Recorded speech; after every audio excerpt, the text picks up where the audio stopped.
Hey, what's up, lightboltjoe here. Today we're going to discuss the 2021 Book 4 of the Wicked Years, Out of Oz by Gregory Maguire, 568 pages long.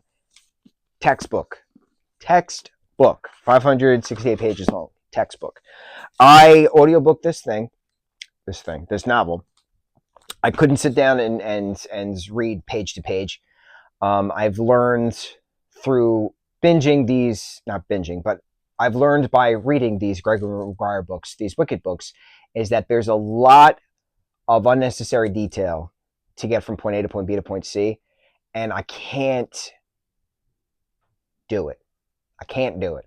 The first book, I didn't find it to be that way. The second book, I started to notice it. The third book, very much so, unnecessary detail, colors of fabric, and it just moved the plot along, you know? And then, like, this one was very long. And I understand. It's the conclusion of this quadrilogy in regards to the Wicked Years. We start out with 8-year-old Lear, not 8-year-old Lear, 7 or 8-year-old Rain, give or take.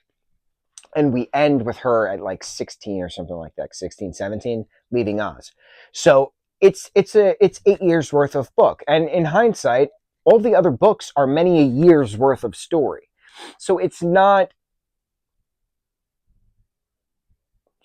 like a regular book where it's like a month passes kind of a thing, or like a Percy Jackson book, Chalice of the Gods, for instance, right? That was like what, a week book? Was it what took place in a week? Love it. Short, sweet, to the point, fast pace, excellent. I can read any Rick Riordan book, never get bored. Gregory Maguire books, because it takes place over a very long period of time, it is a lot of detail that's not necessary to get the plot across. And then you have random time jumps. You can have 2 years in between paragraphs. You're like, how do we have 20 pages of detail about the color of a drape, etc., and then you have 2-year time jump in between paragraphs? It's a little disjointed for my taste, but I enjoyed the conclusion, leading that into the next franchise, because the next books after Days or something like that, the Brides of Mordor, that's the next book in this franchise, where Rain has left Oz. So it's now her adventure out of Oz. So Rain has her green skin at the end of this book, but she didn't have her green skin in the beginning of the book, in the middle of the book. So it's revealed that there was a spell brought about that way she can blend in and she can be hidden, because she's obviously the granddaughter of Elphaba.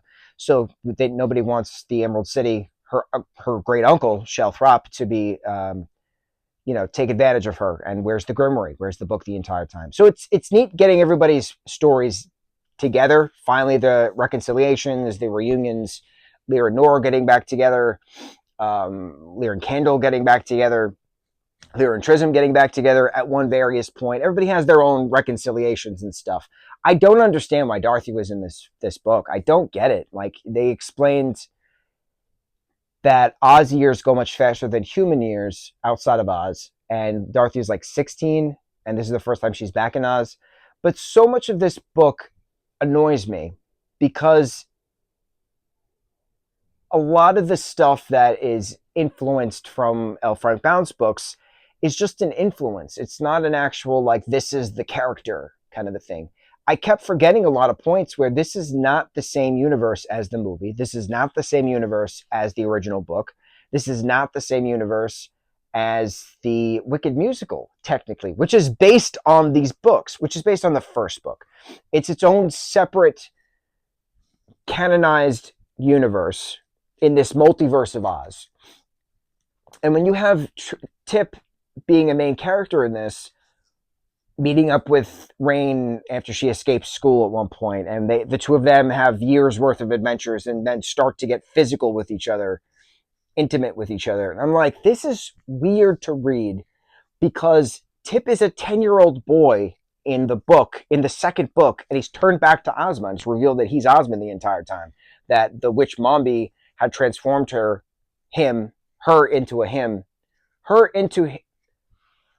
Ozma into him, Tip. There we go. Okay. At the behest of the wizard, when the wizard came to Oz and killed Pastorius, Ozma's father, Like that's a thing.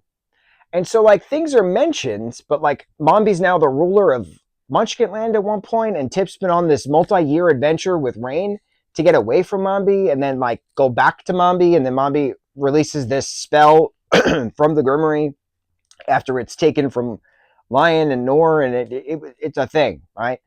That the curses are reversed. So Tip is now back to Ozma. Rain is now back to green. Lear is no longer the elephant that he was cursed as because of Mombi and General Cherrystone. You know, he's now back as human. So like things are then revealed, and then Shell steps down, and Ozma now, who was Tip, who was physically intimate with Rain, which is still just strange to me. Ozma's now taking her time before she then gets to the throne, and the Lion now has the throne for the time being, and Glinda's now being charged for treason. It makes sense to the plot of the books that we were given, but it doesn't make sense in the canon that is Oz, and that's the point, because this is its own separate universe. And I think that's what annoys me the most, me personally the most, is because I've read the 14 books so many times. As a kid, in my 20s, in my 30s, I've read them at least once per decade of my life. And because I'm so familiar with the original canon, by taking the characters, by taking certain canon points and tweaking it and melding it into your own because it's public domain, it kind of annoys me that it's so twisted. But again, it shouldn't annoy me because it's its own celebrated universe. So it's a love-hate relationship I have with this franchise, I've noticed, even though the first book is wonderful. So I don't, like, for instance, Elphaba is not named Elphaba in The Wizard of Oz. And The Wizard of Oz isn't even called The Wizard of Oz. It's called The Wonderful Wizard of Oz. The Wicked Witch of the West she's got an eye patch and crazy hair, and she's got, what is it? She's bow-legged or something. It's a very distinct Wicked Witch character, which has nothing to do with the green-skinned character we're introduced into the film, The Wizard of Oz. The film references Oz as a dreamland. In the books, it's a real place. I don't get it. The other thing is, a lot of versions I've seen is Oz is the slower part where the rest of the human world speeds up. But this was different. The Oz in this franchise speeds up, and the outside world is slower. So like Dorothy is 16 years old now, and everybody else is, in their 30s and such, 40s, 50s and such. So it's just a strange flip of time. Also, I don't understand the point of Dorothy being in this, because she's then tried for the death of Nessarose and Elphaba Throp. Sure.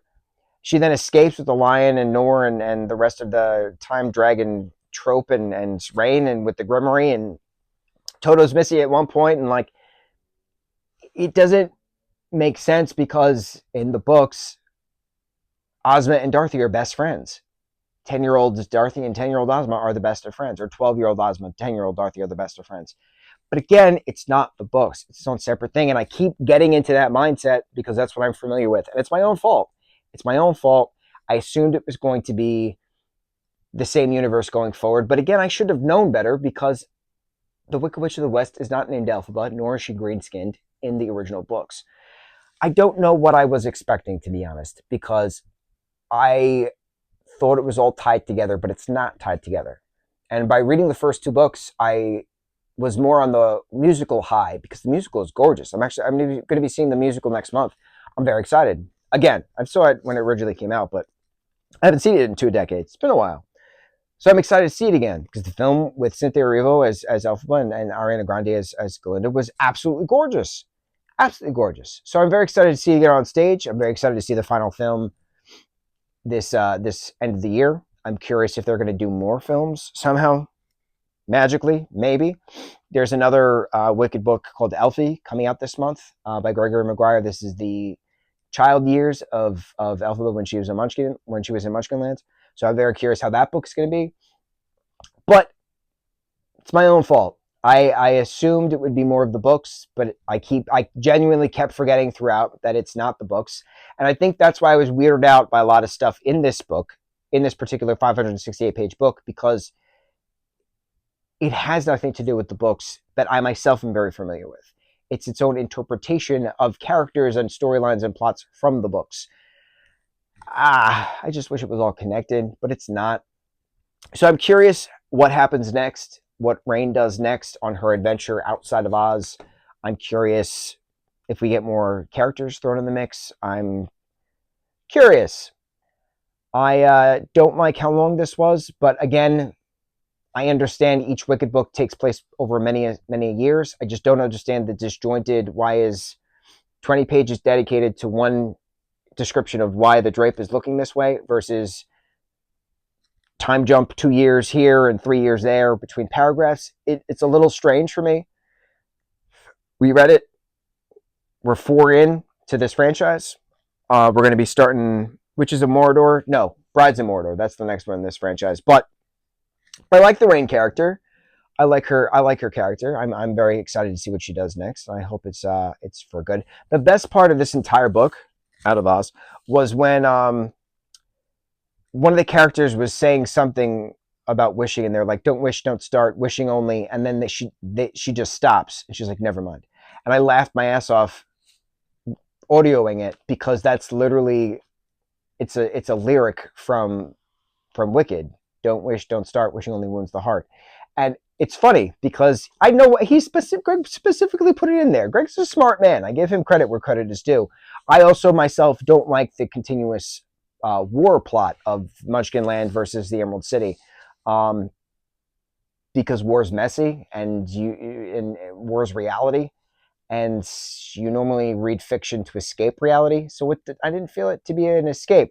Which again, in hindsight, you're questioning yourself. Well, you just explained why you love the Rick Riordan books so much, and those are all about war. Yes, there's a difference between demigods and god wars and mythological creatures versus people doing people things, right? And then, yes, on the flip side, Oz is fictitious. I get it. You have Munchkinlanders, you have Gillikins, you have Quadlings, you have Winkies, which is the slur term somehow magically along the way, even though it's called the Vinkus in this.